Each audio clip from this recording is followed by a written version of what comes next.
Hi, Lazarus. Welcome to the Right Opinion podcast. Thank you so much for being here today. Hi, Tiana. Thanks for having me. Of course. I wanted to start off by having you tell us a little bit about yourself and your writing career and how that's been for you so far. We'd all like to know that. Yeah, so name's Lazarus Belle. Um, I'm from the U.S. Currently, I'm in North Carolina. Uh, I have a PhD in English from the University of Michigan.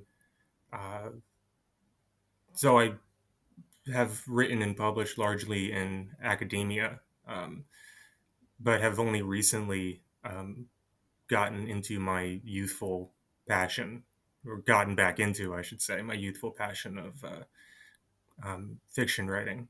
So I've um, published two works already via Amazon self publishing. Uh, one is a dystopian novella that deals with themes of bodily autonomy. The second is a modern tragic romance set in New York City that deals with themes of racism, cancel culture, the nature of violence, things of that kind. And that'll give you an idea of the kind of books that I like reading and writing. So, I'd love to know more about what inspired these books because I actually just finished reading Insidious, and I'm very curious to as to how you decided to write on that because it's unlike anything I've written or that I've read so far. And just what spurred on this desire to get back into this youthful passion of writing. COVID helped. Of course. Uh, so a lot of the jobs dried up. I got my PhD in 2020, and I think like a lot of um, fresh graduate students just out of their programs, there's this sort of a kind of expectation that they should be in a better position to find a job, but the world ended and it's slowly recovering. Um, but I needed something to do to occupy my time during lockdown and all that, and the stress of finding a job, even though university funding has dried up because of so much Hmm. uncertainty. So that helped me in this bizarre way to get back into writing, and so I started writing. Um, and so the first one um, was a book, Insidious, that I've wanted. It's been in my head for several years, and I was really interested in writing something that hadn't been written before. I felt I had a really good theme, and the theme is uh, the driving theme of the work. It deals with many different themes, but the driving theme is, as you know, um, the forced and non-consensual alteration of children. Uh, Hmm. in this case, specifically circumcision, and for males and for young girls, clitoridectomies and labiodectomies, um, which does still happen um, in some places in the world. And Yes. yeah, so and it's a very troubling thing. I mean, it does happen to boys quite routinely in America, and I was very surprised to learn that it's an intact penis. I'll just say penises, if that's fine. Uh, an You can say intact that, yeah. penis. Okay, yeah, I was. I don't want to. Yeah, okay. Um, an intact penis is normal, and most men in the world have it and lead completely healthy lives. But through a very strange history, beginning in the late 19th century in America, uh, America has just sort of adopted a circumcised penis as normal and healthier. Um, and there are so many debunked and just false reasons um, why people do this, why it's done to them, and sometimes why they choose to do it for themselves. It's healthier. It protects against STIs, STDs. Um, Girls like it better. That's another reason. Um, a boy should look like his father. Like these really bizarre reasons, some of which aren't even based in medicine. Babies Mhm. die from it. Uh, um, there are botched circumcisions, uh, and it's permanent damage. Uh, you know, and that's what a circumcision entails. First of all, it's extremely painful for the infant. Um, Another thing I was very shocked by. I'm very surprised that a lot of parents and doctors are still very willing to do it, uh, despite the fact that it's excruciatingly painful. It's sometimes described as being akin to having your fingernails ripped off, um, because that what is removed in a circumcision is the foreskin, um, and women have foreskins too. Not a lot of people know that. I didn't know that. Um, But for males, the foreskin naturally, we're all mammals are born with foreskins. All mammals have them. Uh, so a boy's born with foreskin, and it covers the head of the penis. It's actually fused to the head of the penis until um, puberty, where it naturally and gradually separates into a mature sleeve. It's highly erogenous. It's highly protective. Um, among other functions. And all those functions are lost forever uh, during this procedure that is inflicted on many. The numbers are in the millions here in America. So that's just from coming out of my own personal research. Um, And an additional shocker, a lot of those foreskins are sold off. They're deliberately harvested for a very specialized cell in the infant foreskin called a fibroblast. And they sell for anywhere from hundreds to thousands of dollars. So, knowing all this evil stuff that is going on, I decided to write Insidious. And I set it in a dystopian future, a kind of alternative America um, that has been or is about to be um, is taken over politically by this fundamentalist group called the Sacrists, and according to their scriptures, uh, they don't think that America's gone far enough in the whole circumcising business. They want to go further. They want to remove the head of the penis. They want to basically turn it into a dead shaft because of their here's what the title of the book comes from their insidious beliefs. I mean, they really do believe this to be right. They believe that this is what their deity wants. And they also believe that it's much cleaner, and they plan to do it to girls too. So just a full uh, scorched earth of the vulva, just clitoris, labia, all those delightful parts just gone. Um, So there's this protagonist. He's unnamed, and that was a deliberate choice. Um, he's a very angry fellow because his circumcision was botched, and he wakes up every day in pain. His morning erection. His skin is so tight that literally bleeds, and this does happen to some men. This is factual. Um, he is he's also missing his right eye is when he was, according to sacrist doctrine, uh, at the age of 10, young boys should have their right eyes removed. So the thing I want to get people thinking about is, well, that's horrifying. That's horrifying. I would never do that to my child. And that's a phrase that repeats throughout. It's like, I would never do that to my child.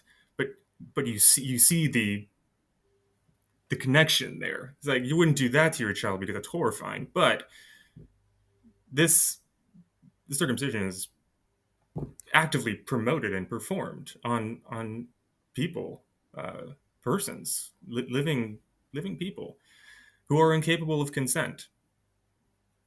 So that's another issue I'm trying to get people to think about. You wouldn't do that, but you do this. Like, how do you see any cognitive dissonance there? I ask my audience. So, and there's uh, so he's angry about all of that, and he is met by this woman who is also unnamed. She's a Somalian immigrant, um, who wears a red scarf always around her face, covering her nose. Um, and she's following him for this mysterious reason. He doesn't quite know yet, but he sees her. Um, uh, and it turns out that she has had uh, a clitoridectomy, forced clitoridectomy, performed by her own family, um, which does happen in some places in the world. And it's horrifying. I've seen one of these. They're horrifying to watch. Um, and the reason it turns out the reason she wears the scarf. I'm not spoiling anything for the readers. I don't think the reason she wears the scarf is because she had been sexually assaulted when she was younger, by a guy that she really liked. Her family found out about it, and to sort of reclaim their honor, it's an honor cutting. Um, Her father cuts off her nose, uh, which has happened. And she comes from a very um, orthodox uh, Muslim family. Um, so the dynamic between these characters, what I'm trying to get at is these are exactly the same things. People, I've heard people say this, FGM or female genital mutilation is is horrifying and it should be banned no matter what. But circumcisions are fine. We should do them. They're Yes. great. And my argument here in putting these two characters together is that no, they are. It's exactly the same. You're removing basically, different parts, but you're still altering the genitals in a permanent and debilitating way. Uh, so those are the characters, and because I had this desire so often in my life, like if thinking like I wish I could go back and to that hospital where it all went down and like save my infant self, or like convince my parents that this is just a bad thing, like inhabiting that sort of counterfactual space, but knowing that um, it's never coming back. It being intact is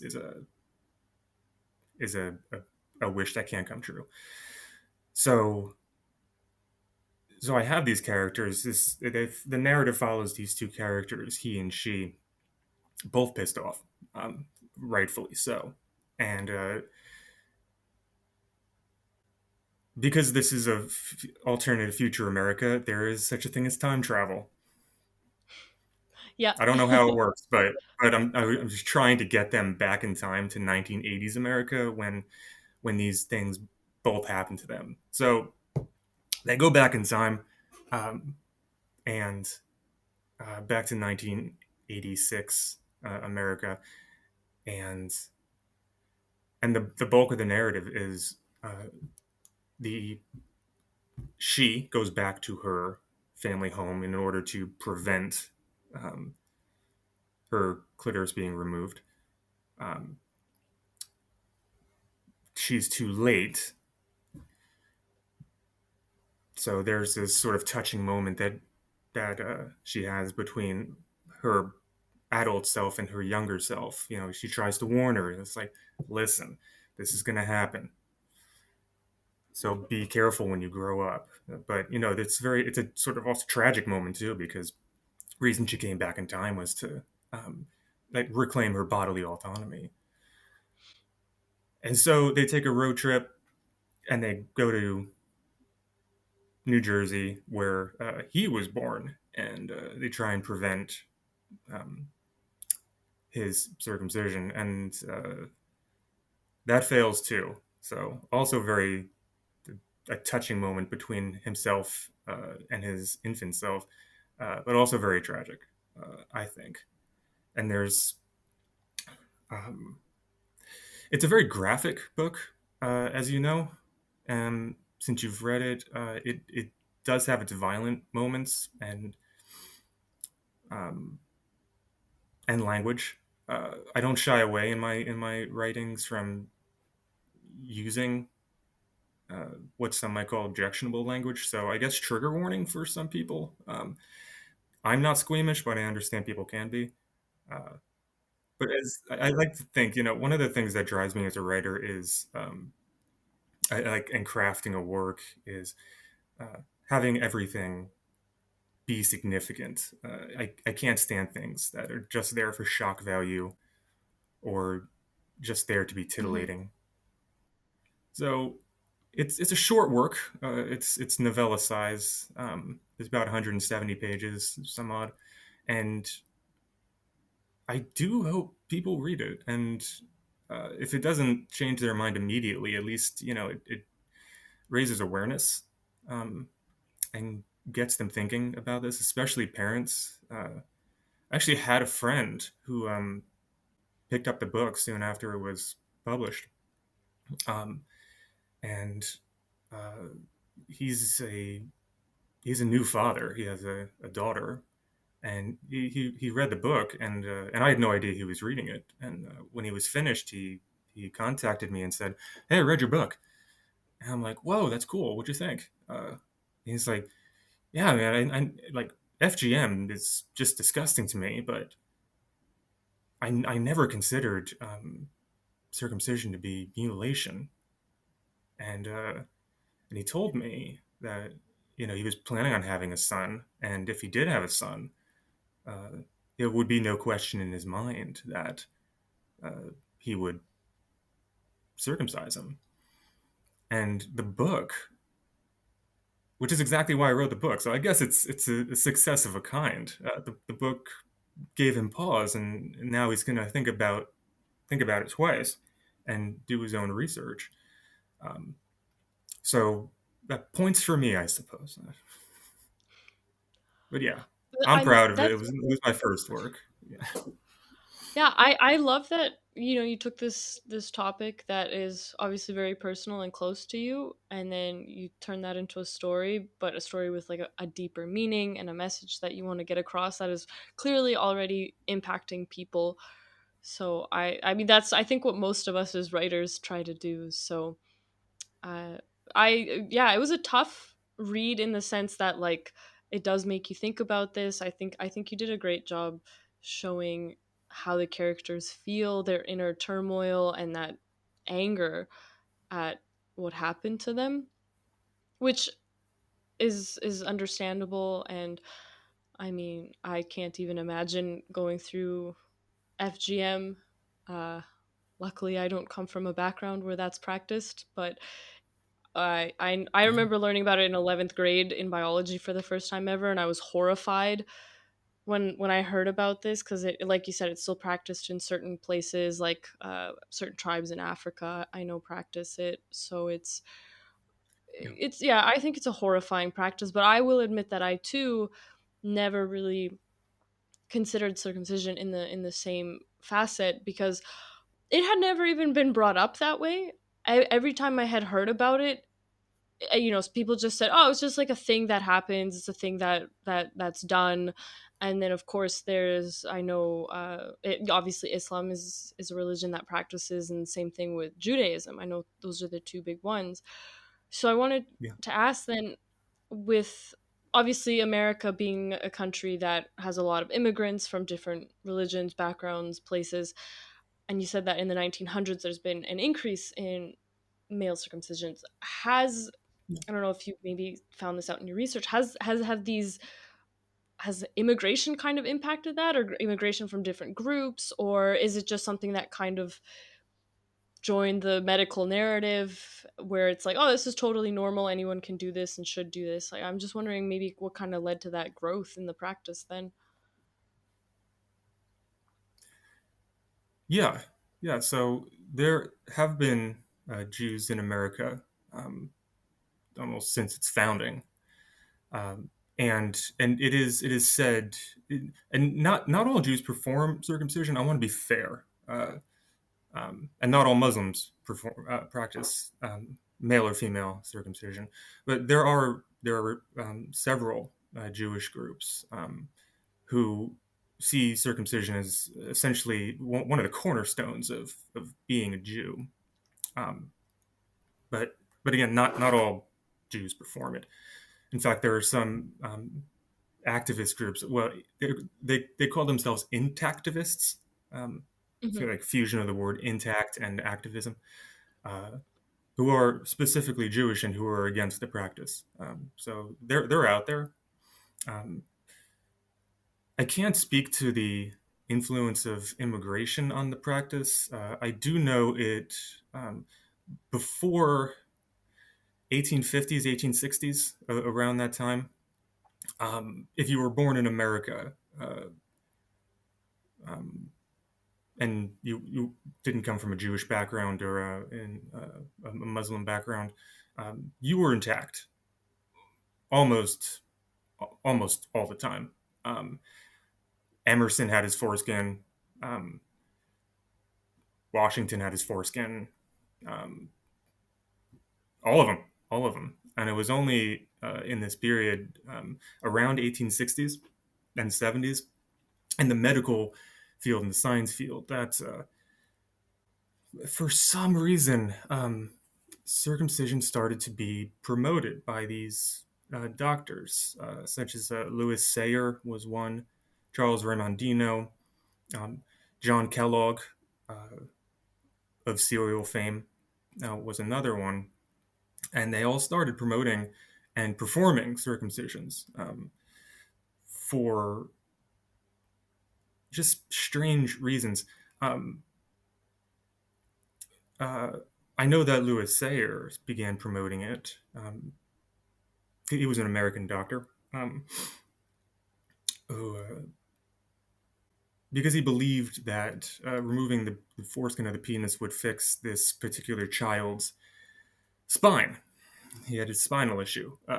I don't see the connection, and there wasn't a connection. But for some reason, the child did get better. So this was taken as proof that circumcision is beneficial.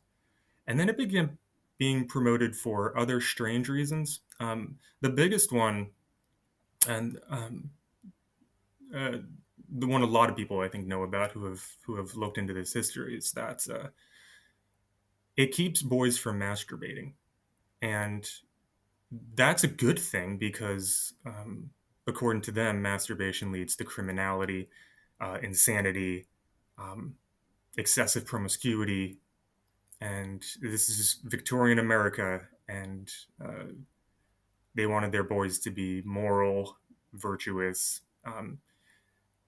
and essentially control the sexuality of boys and men. Uh, that was the original purpose of doing this. It was a matter of policing uh, proper sexuality, um, which is sick and twisted in its own way, I think. And then the reasons began changing in the early 20th century, and this is all coming out of science, out of medicine and all that.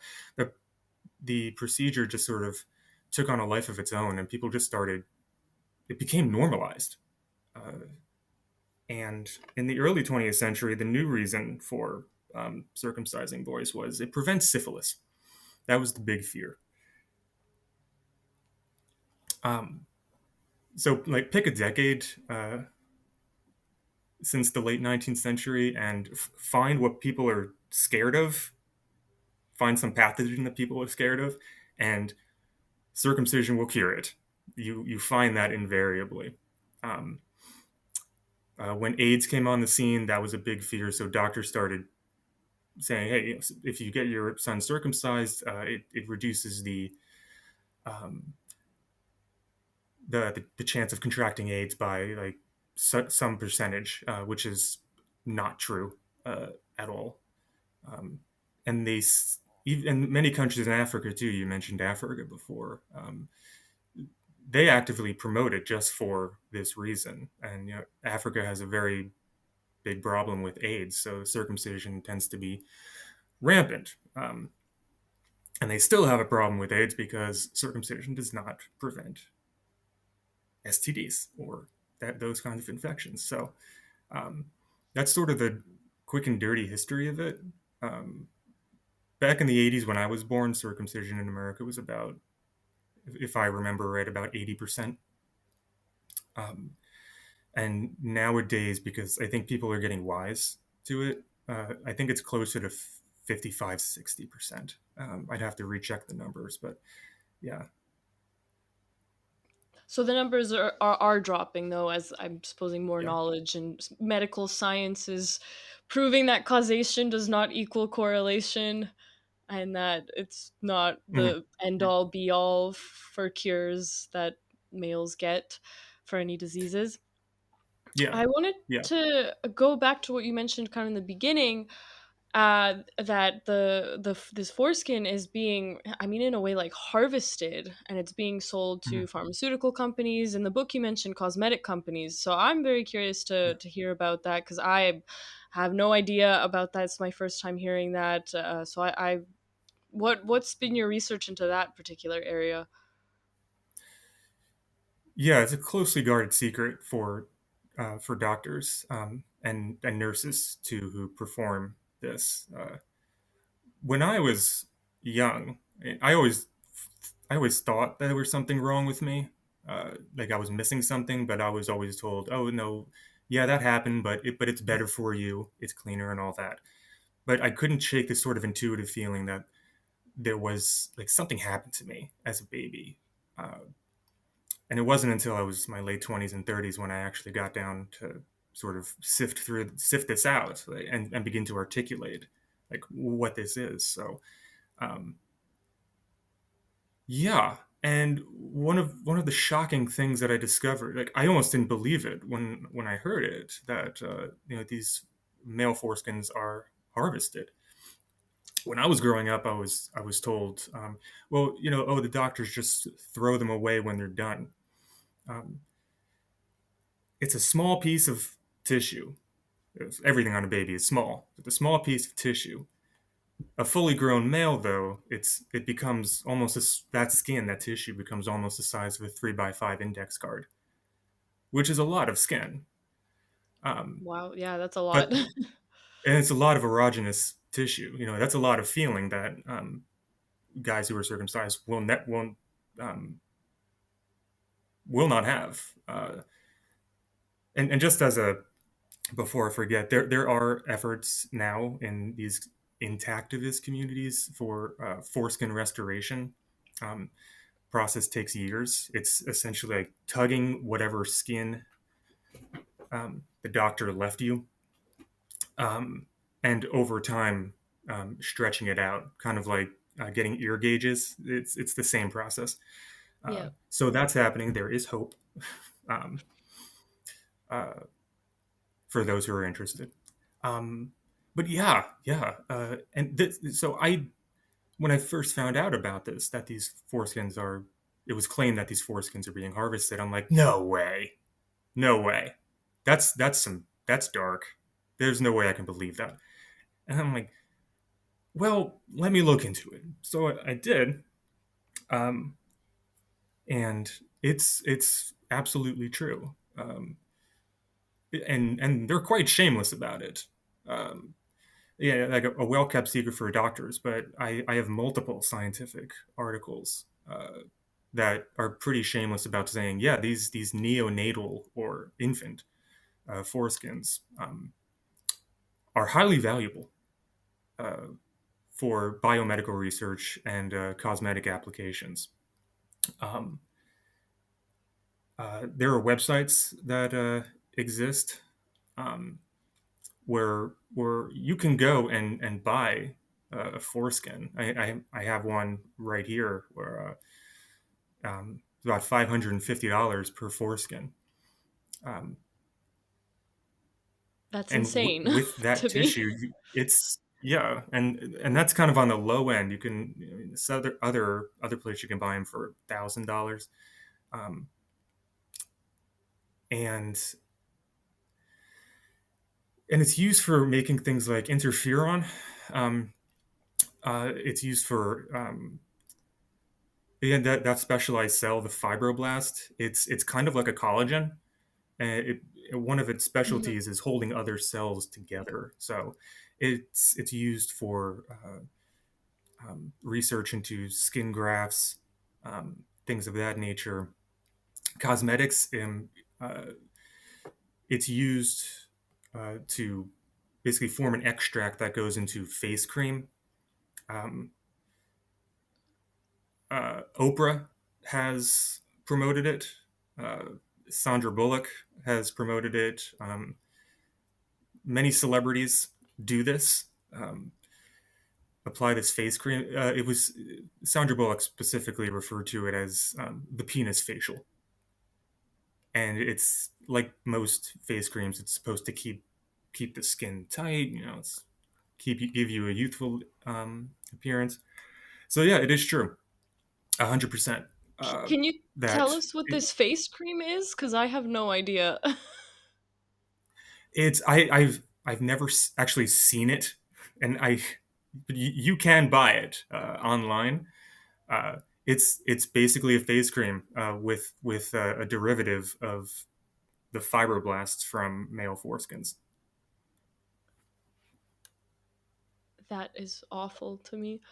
Um, I don't know if how deeply you looked maybe into more of the synthetic biology side of this, but these Hmm. fibroblasts, has there been any research into making them artificially, like growing them in a lab, and just okay, maybe they've studied the structure of these cells and now they're able to replicate them artificially in the lab and then use those in cosmetics and in for biomedical research? What like why do we still, not we, but why do these companies, these doctors, like why are they still trying to harvest it? I don't know if you came across anything like that in your research.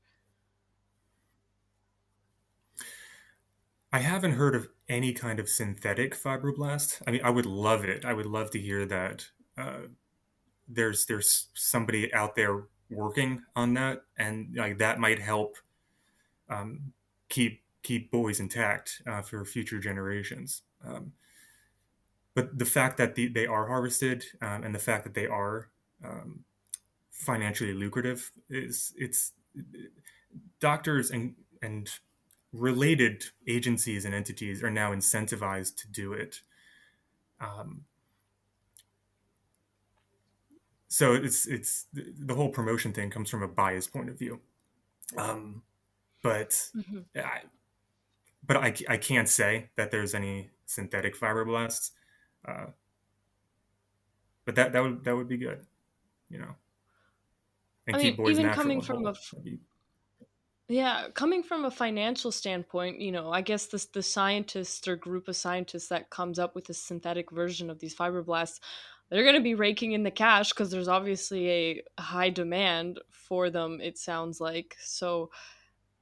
I guess if you're on the group and then you get a patent for it, you'll probably be raking in the money that way. But then that also, these other companies that benefit are going to go out of business, and then doctors are also not going to be making money from doing circumcisions. So I can see also why maybe that sort of research would not be funded. or promoted because a lot of people in the chain are going to be losing out on money that way. Oh yeah, yeah. That's it. Goes back to that old but very true saying. I think follow the money. Yes. Yeah, So that leads me to some other questions that I have in terms of what is happening yeah, today in America. It's happening in Canada. I'm from Canada, so I am I follow American politics, Canadian politics.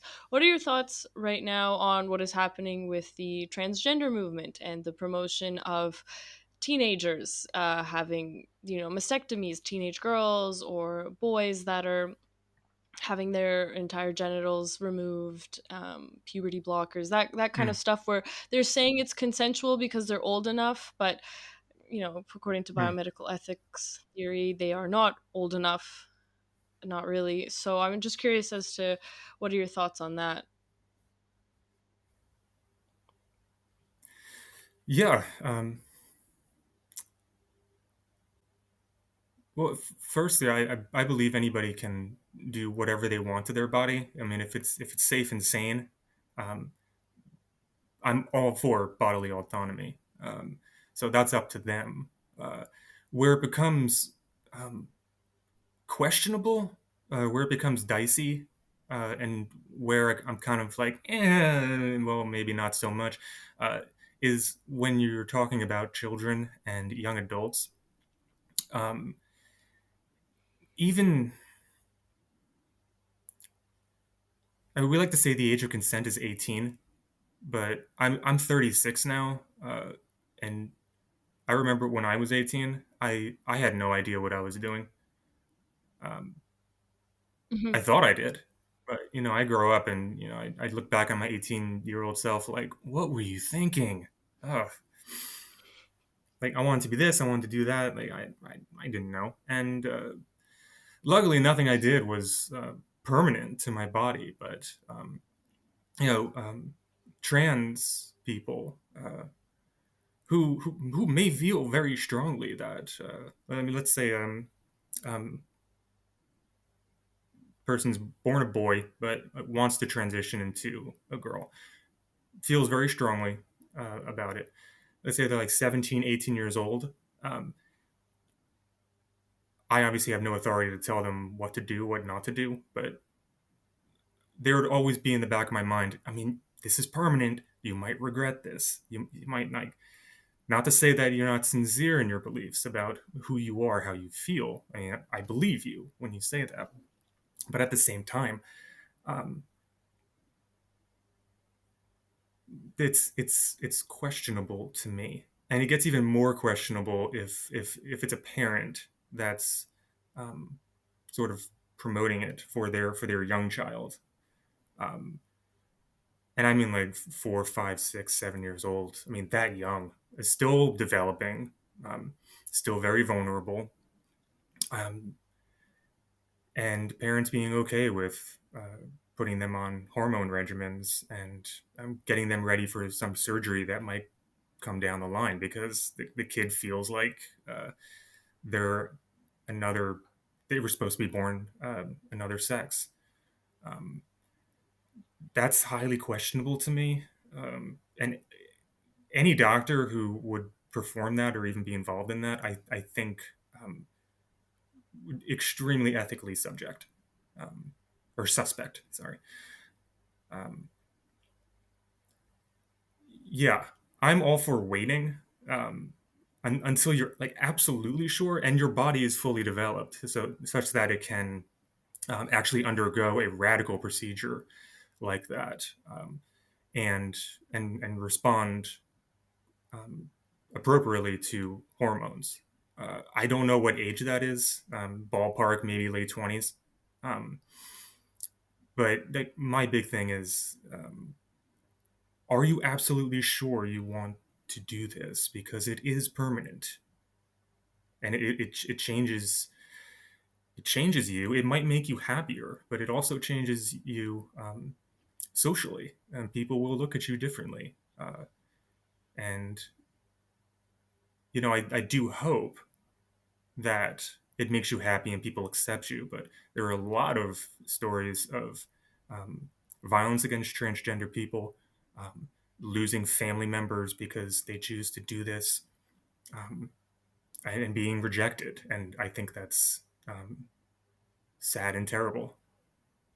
I did a neuroscience degree. I did my bachelor's in that. And I remember in my human neuropsychology class, we were learning that the brain isn't fully developed until 25. And even a few years Mm, ago in that class, they were saying, like, the prof was saying that more research is showing that it actually could be even later, like late 20s, that the frontal lobe, so the part of our brain that is responsible for our reasoning, our executive functioning, that deep critical thinking, that part of the brain isn't even fully developed until closer to 30. So to think that you're letting, 12-year-olds, 16-year-olds, 4-year-olds decide that, oh yeah, they need to go on hormones and that they're capable of making these decisions, to me is absurd, because even though I'm a little bit younger than you, I'm 25. Same thing. I look back at me at 18 and I think to myself, I did so many stupid things at 18, mm, 19, 20. Like, anybody that went through university probably remembers a bunch of the stupid nonsense that they did. So to think mm. that, like, you may have long lasting permanent damage from that, I think I don't think it's worth it. Like, if that's something you strongly feel, then wait until your body's gone through the change. You can always get the surgery after. Like, if you don't get a surgery at 14, you can get it at 24. Like, that process is not going to disappear for you. Another thing that I've kind of heard, which ties into, like, this industry, like we were talking about with circumcisions, is who, somebody's going to get paid for doing these surgeries. Pharmaceutical companies are getting money for the drugs and the hormones that are used in this process. So there's, to me, it seems also another financial incentive here as well, to get these young vulnerable people, or their parents who are, in my opinion, a little bit deluded, um, to undergo these procedures. And based off of what you just told me as well, with these foreskins, as they grow larger during a male's normal development, if you have a male who is getting his genitalia removed, that means there's more tissue to harvest and it's larger than a baby. And so it's just like I'm just seeing dollar signs every angle that I look at this at. So, which is also depressing to me, that we're literally taking advantage of young, vulnerable children to make money under the guise of, no, we're caring for them and we're going to make sure that they feel better and confirm their identity. I'm like, I didn't know my identity at 16, and I didn't struggle with my gender identity. I had no idea who the who the hell I was at 16. I barely know who the hell I am now at 25. Every day seems like a different version of me that comes out. Like, 16-year-old me is completely different. 18, like last year I was a completely different person. So I find it shocking that people are like, oh yeah, yeah, totally. Let's put these kids on hormones and cut off their body parts. It's a totally cool and normal thing to do. Like, what? I Yeah, yeah, I agree. And that question of being deluded too. It's a it's an interesting one because what is I've always wondered the difference is someone what is the difference between sincerely believing a thing and being self-deceived or um, under a misapprehension or being deluded. Uh, that's kind of at the core of Insidious. To sort of like bring it back to writing here. It's the danger of this kind of not knowing the difference, and also ideological or incentivized beliefs. So the main character has his right eye removed, as I mentioned, because his parents sincerely believe that because they were told, because you told them, were told themselves, and it's a self-perpetuating uh, thing. this torturous exercise under the guise of this is a scriptural mandate. We must do it because our deity demands it, and you're not going to get into heaven unless you remove your eye. And there's a whole population in the book of these boys and men walking around wearing eye patches on their right eye. It marks them as a sacrist. And like a lot of men who walk around with a lot of American men, I'll say, I've heard this many times from American men walking around with circumcisions. They actually thank their parents. They thank the doctor for doing it. And that's always been shocking to me. I'm like, why are you thanking them? What do you think a circumcision is? Like, what do you think you've gained? Um, do you know what it entails? I asked those questions, and it seems infectious to me. This kind of ideological thinking, this delusion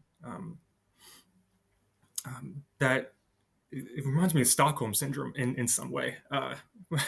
Like so duped are some people, or so easily deceived, or so impressionable that they begin to adopt the attitudes of their. This might be a harsh word, but their assailants. Um, and when they have, oftentimes what happens is when they have children of their own, they do the same thing to their children. So this insidious idea perpetuates itself, um,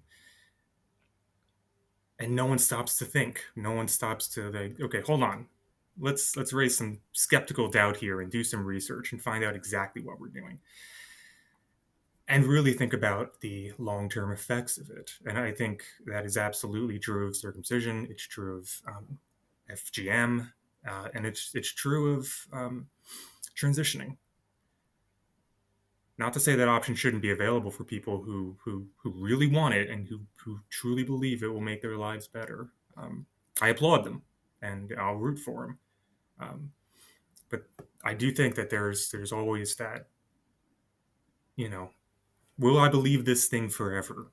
Will this always be true forever, or is there a possibility that um, I will regret this, or somebody else is promoting it for some kind of unseen or hidden agenda or some incentive? Yeah, humans are weird. Uh, We definitely are. I agree with that. I wanted to talk about your other book a little yeah, bit because you said it mentions a little bit of cancel culture, which is a very yeah, present thing on the internet right now and just in general. So I'd love to hear more about that and your thoughts on that. yeah. Would it help if I gave a brief synopsis of the book, like I did with the other one? Yeah, yeah, whatever you can Yeah. share. For those that haven't read the book, I will be honest, I haven't read it yet because I literally just finished Insidious, so it's on my to be read pile. But yeah, for those that also might not have read it, just so that we kind of know what's going on. It's all right if you have a Kindle. The book is free for I think the next few days. I put a free promotion on it.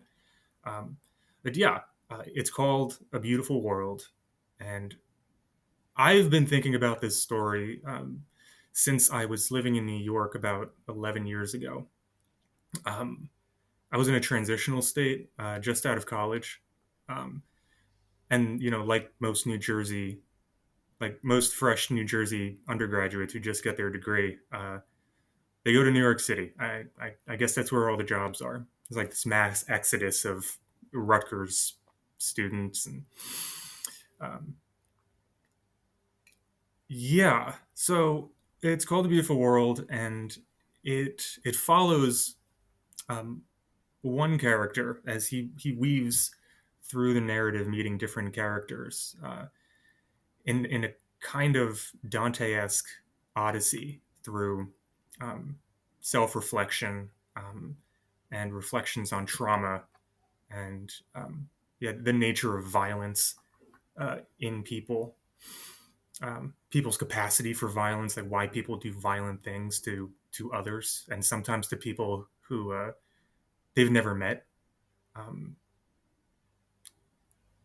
and I won't spoil anything, but it is a tragedy.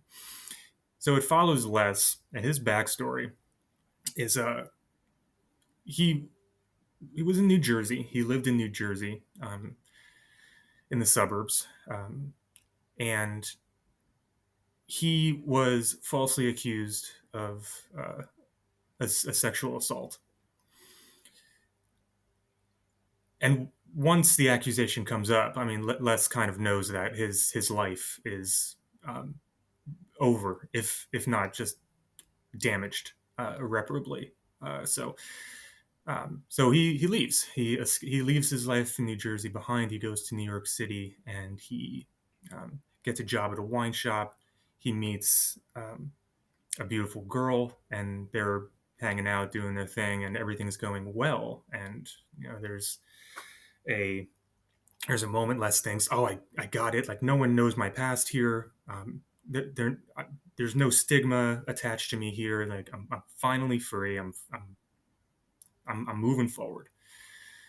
Um, so that happens, uh, but the book proper begins. I mean, the first chapter is it's called Genesis, and uh, there are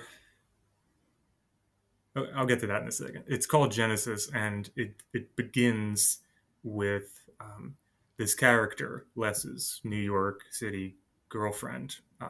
Her name is Hero, or she calls herself Hero. Everyone in the book has some um, identity that they weren't born with, because they're most of the characters are just very dissatisfied, like out of place people. They came from somewhere else. They're refugees, aliens, immigrants. Um, and they're unhappy. Um, so it begins with this character Hero, and she is pregnant with Les's child. Uh, she knows this. He doesn't know it. She's walking home alone at night, um, and she is uh, sexually assaulted and murdered by this unknown figure, and we never see his face. We don't know. There's no way to identify him. He's just this shadow figure, and he's never caught. He pops in, does this moment of extreme violence to this innocent person that he doesn't know, and that sets in that scene. There's a reason the book begins with it. I mean, it sets the narrative um, in motion, and it propels Les on um,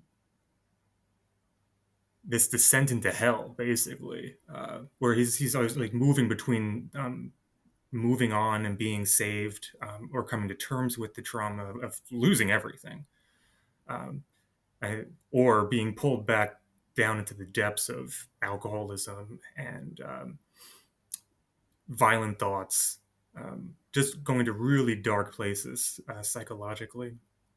Um,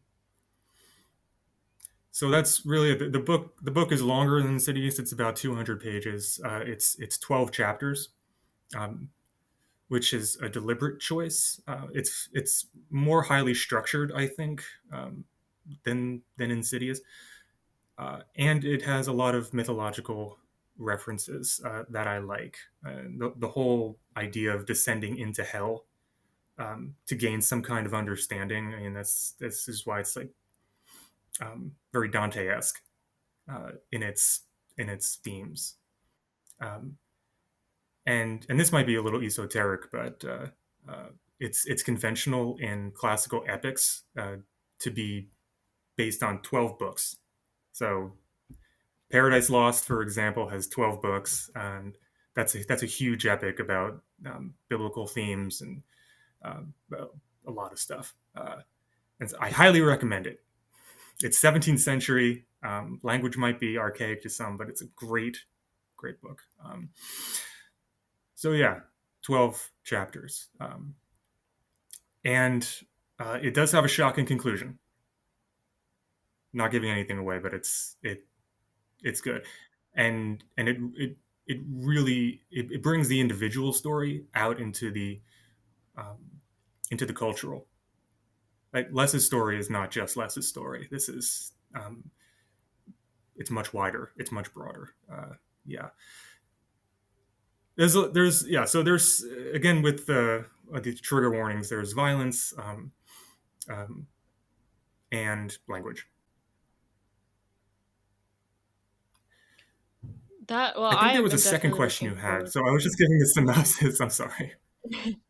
Well, I know you mentioned that it does deal with some cancel culture stuff, and so I'd love to know, Oh, what are right, your right. thoughts on that, kind of how you express that through your writing, because that's something that is very prevalent Mhm. right now on the internet, especially. So I just want to hear, what are you thinking about? Yeah, yeah. So it's something that I follow, and it's something that is very striking to me. This sort of extrajudicial punishment that is doled out by people who, for the most part, as far as I know, are not lawyers, not judges. They're not legal scholars. They can't make these kinds of determination, and uh, but they're holding the reins on socially disappearing people. Um, some of them deserve it. I'll say like Weinstein probably had to go. I'll give him that one. Uh, but there are other people out there as well who may not have deserved it. If you rat someone out, if you shame someone, uh, there. I think I put in a little note in an email I sent to you that this is like a modern day scarlet letter. Uh, Yes. branding someone forever. If you never read that book, not you specific, well, you specifically, but you in general, if you never read that book, the main character is Hester Prynne. She's a Puritan woman uh, in Massachusetts, 17th century, and uh, she does something, and she's branded with a a scarlet A, and she can never take it off, and everyone can see it, and everyone knows because she's marked now, and she has to wear it for the rest of her life. So this idea of accusing someone and marking them as such for the rest of their lives, it's very troubling to me. It depends on the crime, right? It depends on the action this person allegedly took. Um, yeah, some people should probably go away forever. I mean, you can't play nice, get off the playground. Uh, but not all crimes are equal, right? And some people make mistakes, or some people said something or tweeted something 10 years ago or 15 years ago, and you've changed since last year, right? So like people do change, people do grow, and they do mature, and they do regret. Um, so I think this idea of cancel culture, which has its own element of toxicity, I think, or at least the capability of being abused and just taken way too far in some cases. It really raises the question of how I'll speak in the American context about how we as Americans understand things like retribution or the possibility of redemption, because sometimes that shame, that like hogpiling of like people on Twitter or Instagram or wherever, like social media, they just pile on this one person and shame them to death. And that person goes away.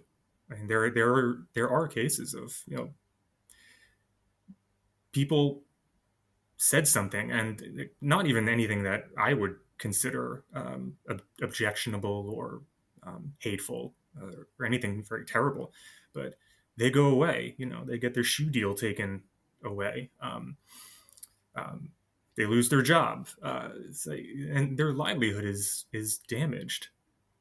And it's once you're accused of something, it's very hard to find your way back. It's very hard to. It's almost impossible for some people um, to to seek or even gain forgiveness. And even if you get that, they'll never look at you the same way, and they'll never treat you the same way. And that to me is tragic for some people, not for all. Again, it depends on the crime or the action. Um, so it's Of something course. that I'm exploring in in a beautiful world, which deals very much with different kinds of violence. And I think behind cancel culture is a kind of um, violence. There's something, I don't know. It has the capacity for just being vindictive. Maybe it's because I'm older, but my reaction to most of that is if I see one of these hog piles, these Twitter hog piles, I'm just like, I don't know this person at all. I don't know the context, so it's none of my business. But um, I might be a dying breed. I don't know. I just like keep to myself and you know hope that I won't get the cancel culture cannon leveled in my direction anytime soon. Yeah, I am, it's something to consider because it's almost like you can't say anything anymore. You can't make a joke. We're seeing that in comedy a lot that Dave Yeah, Chappelle, they want to cancel yeah. him because he said this.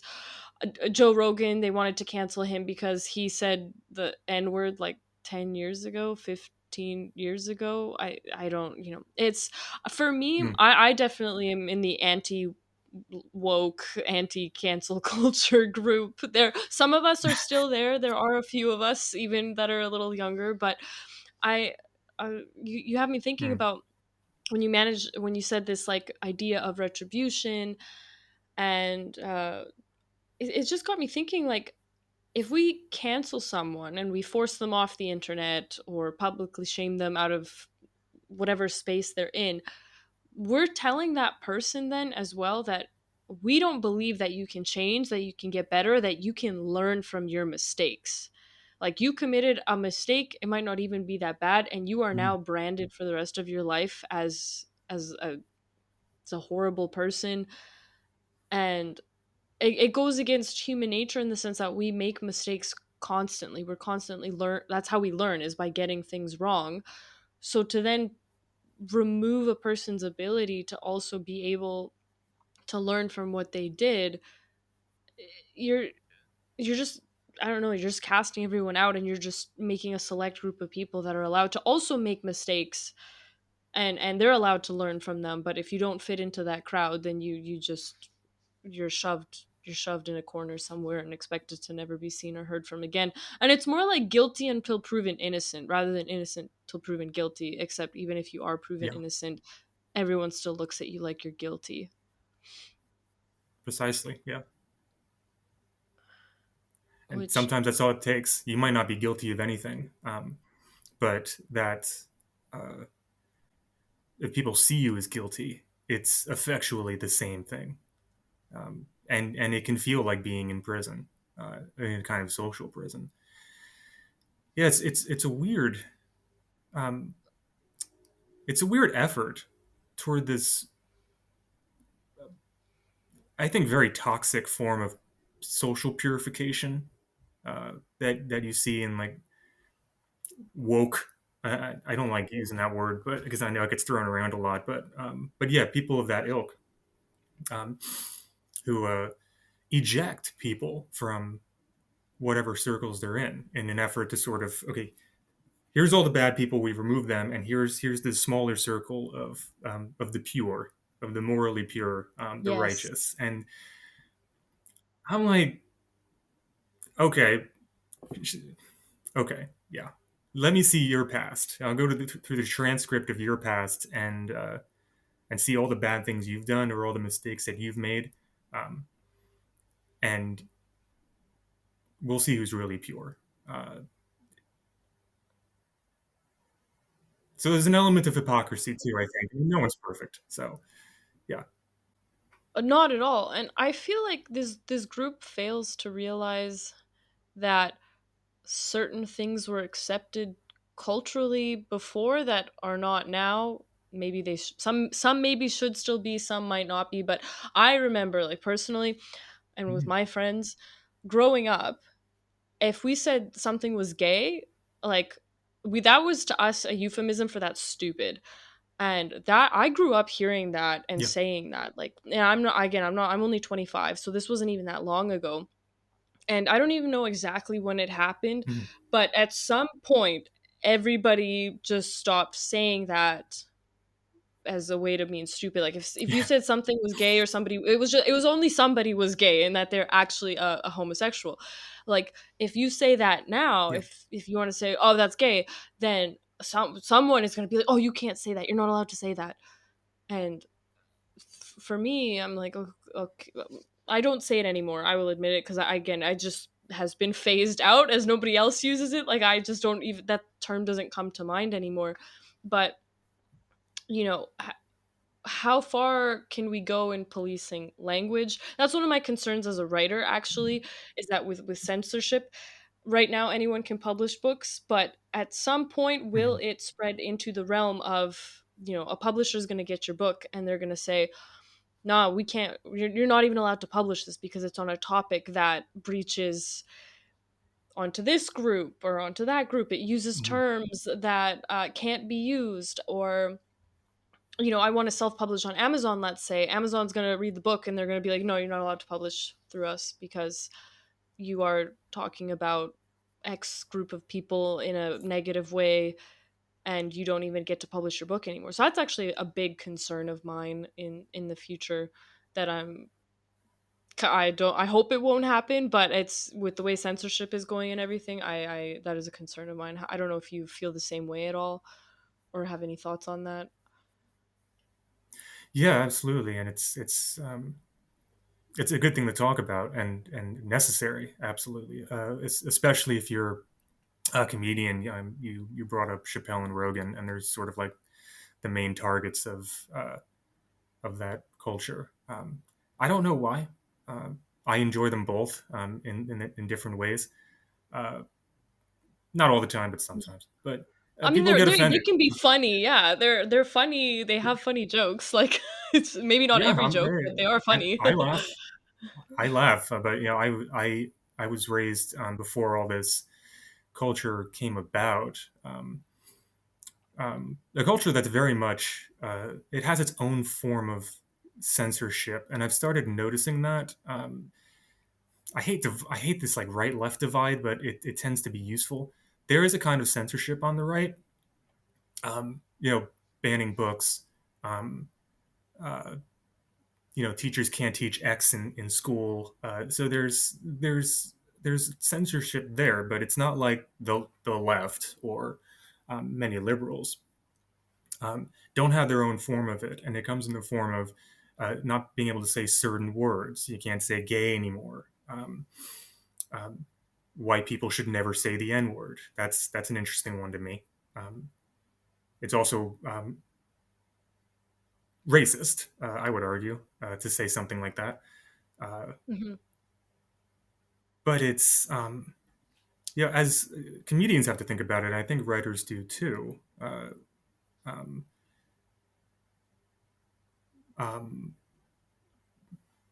my mother found out I was publishing books, and she read a couple of the first few pages, and she called me, and like, she was like, "Oh, aren't you embarrassed at the language you use?" And I immediately said, "Nope. I apologize for nothing.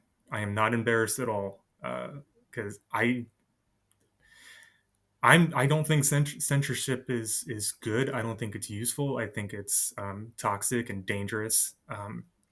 And is uh, intellectually stifling. I mean, you're censoring words. You're saying people can't say them or shouldn't say them. Um, you're also censoring ideas or the ability to think about an issue, to think about like why this is happening. I mean, when you suspend somebody's language, you inherently suspend uh, their thinking, and that it's anti-intellectual to me, and I would call it an intellectual sin to do that. Um, yeah, yeah. Um, I do think about it quite often, and it does. There's a little bit of fear there. This is why I like the self-publishing. Um, I do all the work myself. I do the editing. I do the marketing for it. Um, and with platforms such as yours, I get added help. So thank you for putting this together. Um,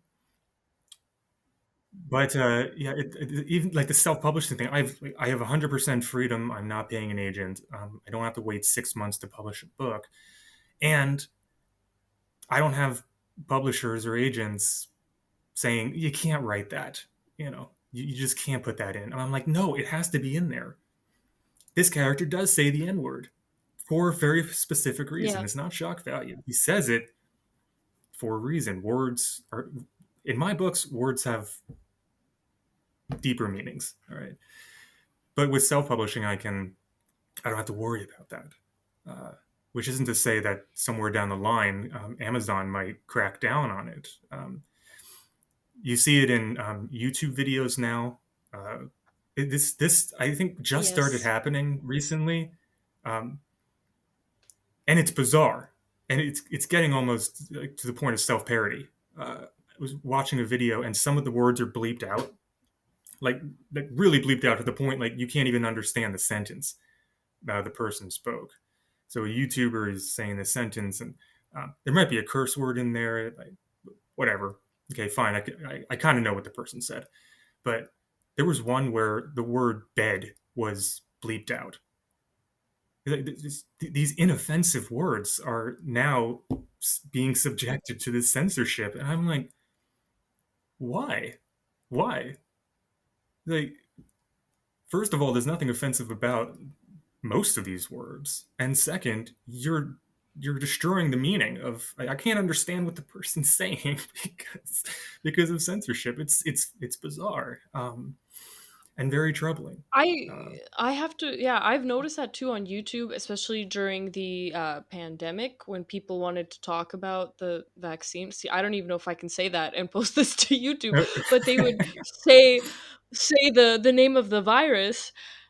I might not be able to say that either. I genuinely don't know. But, they would say COVID vaccine or during COVID pandemic, whatever, and people came up with different names and each YouTuber had a different name for it. So I don't even remember what this one girl used, but it was something completely different from COVID, from vaccine, from anything biology really. It's like she called it croissant, for example, the croissant virus. And I was like, "Wait, hold on. What just happened? Like Interesting. what did she just say?" And I remember watching the video, and I had to go back, and then I watched a bit more and kind of got the context of what she's saying, and I was like, "Oh, she's referring to the vaccine because she literally didn't want to say it because she was going to get demonetized or have a high risk of getting demonetized." And that's just how bad the censorship has gotten on YouTube. I know it's a huge problem in that people can't say anything because of the risk of disinformation, misinformation, which there's Mhm. a lot of stuff coming out now, especially in Canada with what they did with like the trucker protests and how they marketed the vaccines and everything. There's so much stuff coming Right. out that actually the conspiracy theorists were like correct. And it's a wild situation to see. But yeah, you couldn't talk about it. People are getting shadow banned on Instagram. You couldn't find their account. Like I was actively watching people getting shadow banned. Um, Wow. for talking about certain topics, and I find that very concerning in general. But then yeah, as a writer who also might write about topics that I'm not writing like super clean easy romance, I'll be honest. So I mean, I don't know, maybe I write about something and someone's going to take offense to it, and then I'm going to get demonetized and never be able to write a book again or publish a book Yeah. again, I suppose, because 10 years ago someone decided that, oh yeah, Tiana's a racist writer or something, and Yeah. like that's actually a worry of mine. Like I don't know. I'm gonna have to like sell my books on the black market or something just so that people can I can get my books out there. Like it's a wild world right now. I don't get it. Yeah, it is, and even the meanings of certain words themselves are undergoing this what seems to me like a very strange shift in meaning. Where like a word like racist, for example, Yeah. um, first of all, in my view, racist has a very particular meaning. Discrimination against a particular um, race of people, and by race is understood color of the skin, maybe religious background, even though that's religions aren't races. Um, Not even humans are biologically. We're not many races. There's just a single human race. But I colloquially understood. I know that racist means a discrimination against certain persons. Um, but what I've noticed is it's sort of drifted into meaning somebody says something you don't like uh, about somebody else that has nothing to do with that person's quote race. So the word is shifting weirdly. Um, yeah, and I know in transgender circles, one of the big controversies um, in discourse is the word woman. Yeah. That question, what is a woman? And a scientist will tell you, a biologist would tell you. I think I'm I'm fairly sure they would. You know, a woman is a human adult female or something along those lines, um, Yes. and a man, you know, an adult, yeah, born as. Um, but there is a debate. I think within the trans. I don't like using the word community, but everyone uses it. So because it's all these people are not like they don't know each other. Yeah. They have their own circles. You know, they might share similar interests, but it's not to say that like people of a certain community all like each other. In fact, I think the opposite is more often true than not, um, for different reasons. Maybe that's me being a cynic. I don't know. Yeah, but this word woman has sort of lost its concrete meaning of, um, as I always understood it, an adult human female. With or without reproductive capacity, that doesn't matter. Um, because some women can't reproduce, some men can't reproduce. Um, but you're starting to hear that this new definition. Well, woman is whatever you want it to be. Woman is different to everyone else. Yeah, it And makes no sense. I listen to that, and I kind of can understand where they're coming from. Um, but at the same time, that's I can't fully buy into it because like, being writers, I think we have a respect for words and have a respect for words that have more or less stable meanings. Of course, everything is contextual. There's historical drift. Words change over time. Words come in and out of fashion. Yeah, language changes um, all the time. But when you're alive and you need to communicate effectively with other people and communicate ideas so that they can understand, saying that this word that once had this concrete meaning means whatever you want it to mean. What do you do with that? Um, that's troubling to me. This is it sounds like the language itself is breaking down and becoming so individualized that people can't talk to anybody anymore. We can't talk to one another if we can't agree on a simple word like woman. I'm not saying either way. I'm sort of conflicted about it because I know that word is important to so many uh, trans people, and but you have to understand, language needs to be coherent in order for people to communicate effectively. And I see a kind of breakdown of language, or at the very least, language and words, and very important words too, are becoming ambiguous in their meaning, um, and that's not a good thing for a lot of reasons. Yeah. Yeah, we as writers can definitely appreciate the thought that goes into picking certain words when we're writing.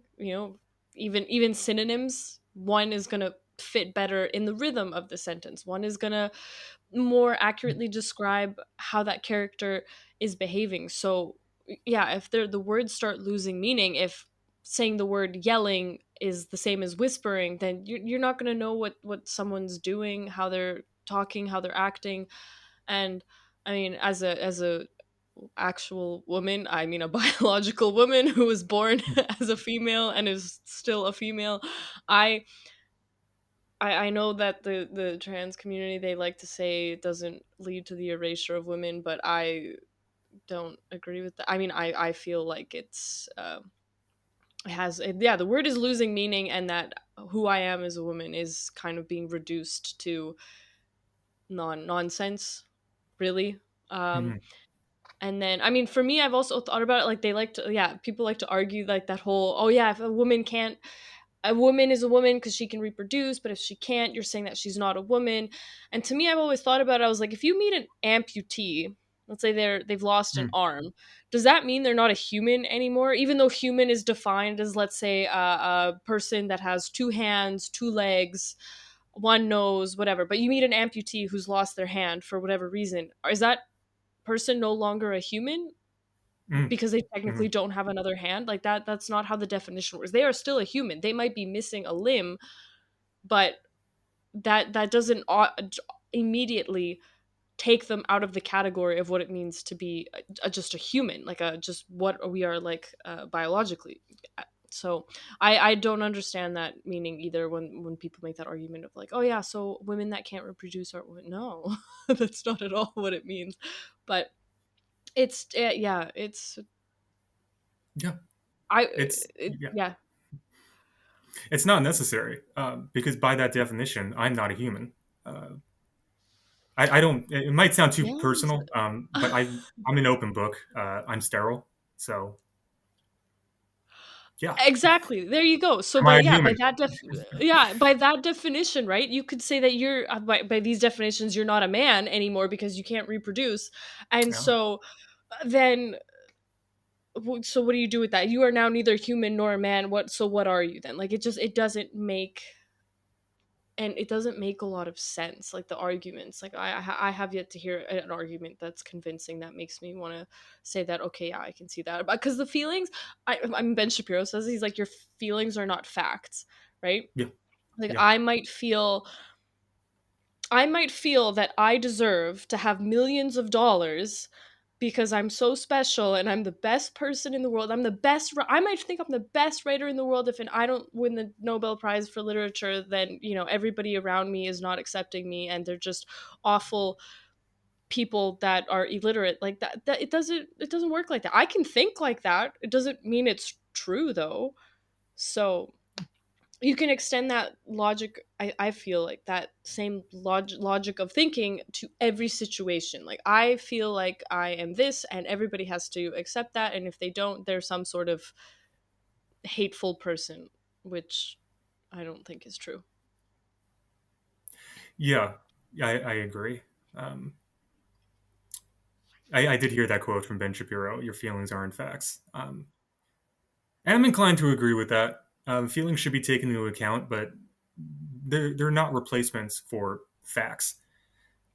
And they're certainly not replacements for merit, which I think is something else you were talking about. Putting in the Mm-hmm. hard work to actually achieve something doesn't guarantee that you're going to get that Nobel Prize or win that pageant or um, be able to deadlift, that much weight. Sometimes you're going to fail, and sometimes you're not going to be recognized for what you feel you should be recognized for. merit is going away too in a big way, and that's also troubling. People who put in the hard work and do a good job um, don't necessarily get what they deserve. They don't find the success that um, is congruent with the work that they put in uh, Hmm. for a number of reasons. Mainly because I think that uh, merit is sort of fading into the background, and things like an overemphasis on uh, diversity, which I'm all for, but it's I don't think it's being implemented well uh, in certain places. Um, in favor overemphasis on diversity of people's feelings, of people's like safe spaces and their comforts, their psychological comforts. Yes. It's probably because I come from a different generation, but things offend me. But I don't I don't turn it into a crusade against things. It's like, well, why am I offended? You know, I go into the intellectual mode. I start asking questions. Um, and I understand that the world can be dangerous and uncertain, and can often not care about you or what you feel. In fact, for the most part, the world doesn't care about how I feel, and I'm okay with that. Yeah, that sense of resilience is no longer there. I mean, in a lot of ways, with people realizing that yeah, things happen, bad things happen, and it's a part of life. You go through it, you come out on the other side, usually stronger, and you just keep going. That's the way life is. You cannot live in a bubble, and it's also impossible to cater to every single psychological state out there, feeling, individual truth. It's impossible. It's never been possible, and it's never going to be. And so I think it just comes down to basic respect. Like, if ever, just be respectful. If someone's not respectful to you, don't engage with that person. Like, honestly, you're gonna have a hard time changing someone's mind. Don't engage. Find a different person to hang out with, get a new boyfriend, you know go somewhere where you agree with the culture, and then you will be okay. And let that other group, that other person, live their life, and they're gonna find somebody who works with them, and that's it. Like, you can't turn everything into a crusade. Like, you could turn 4-year-olds wanting to eat ice cream for dinner into a crusade, because that's their feeling and that's their truth, and they don't want to eat broccoli for dinner, and they're gonna cry and scream and yell about how they want ice cream. Are you going to give them the ice cream? No. Mhm. But, like, you tell them, no, you're gonna eat your dinner and then you get ice cream, or no, you can't have ice cream every day. And they learn and they grow up and they realize that, okay, yeah, this, I see why I can't do this every day. And that's life. Yeah, that's kind of why I write the books that well I write. I like to write and read very grounded works that not necessarily with tragic endings, but with endings that do represent the world as it is. Because it's oftentimes not easy. Uh, Again, I might be sounding like a cynic, like a pessimist toward the world. I'm not. I just like most like everyone. You know, I've seen things. I've been around. I've been disappointed, utterly disappointed in some cases. Uh, but my reaction to that, and I think it was the positive reaction was, okay, be disappointed or be sad, suffer that loss, um, but understand that that's going to continue happening to you. You want to try and get smarter in order to minimize the frequency of those occasions. You make a mistake, you learn from it, you move on, and hopefully you make it at most one more time, and then you learn. Uh, but at the same time, understand that the world doesn't care about you. Facts don't care about your feelings. They are facts. I think it's intellectually mature uh, to respect that fact, and disingenuous and dangerous to say that everyone has their own facts. Hmm. Uh, that's strange. Like, and we're not talking about like the psychological fact of one's personality. Okay, if somebody wants to spin it like that, fine. We're talking about like material facts, scientific facts. Like the Earth is not flat. The Earth is a oblate spheroid. Um, things of that nature. I have to say that I'm in the same boat. I completely agree. But I wanted to thank you for coming onto the podcast and sharing your opinions, telling us more about your books, and where can everybody find you if they're interested in learning more about you? Get the two books that you have right now. We'll also put that in the show Yeah. notes below. So awesome, great. Yeah, I am. So again, I'm Lazarus Belle. That's Belle. Um, I'm on Facebook under that name. Both of my works, Insidious and A Beautiful World, are available on Amazon, Kindle, paperback, and hardcover. There's an audiobook as well of Insidious, narrated by yours truly, um, if you're into audiobooks. I'm also on Instagram under Lazarus Belle author. Um, where else am I? And sometimes I do things on TikTok, but TikTok bothers me. So Instagram, Facebook, and Amazon. You can find me there. And I welcome feedback of all kinds, positive, negative, critical. So I'm very open to that. It helps me be a better writer. So, and thank you, Tiana, for hosting this and having me on. This was a lot of fun. Of course. Thank you for being a guest. I love talking about, your work, especially Insidious. I recommend it to everyone. Yeah, trigger warning. It is a little bit of a difficult read, language, topics, but I was definitely thinking about some stuff while I was reading it, and I think it's a worthwhile read. And so definitely check that out in whatever format you want.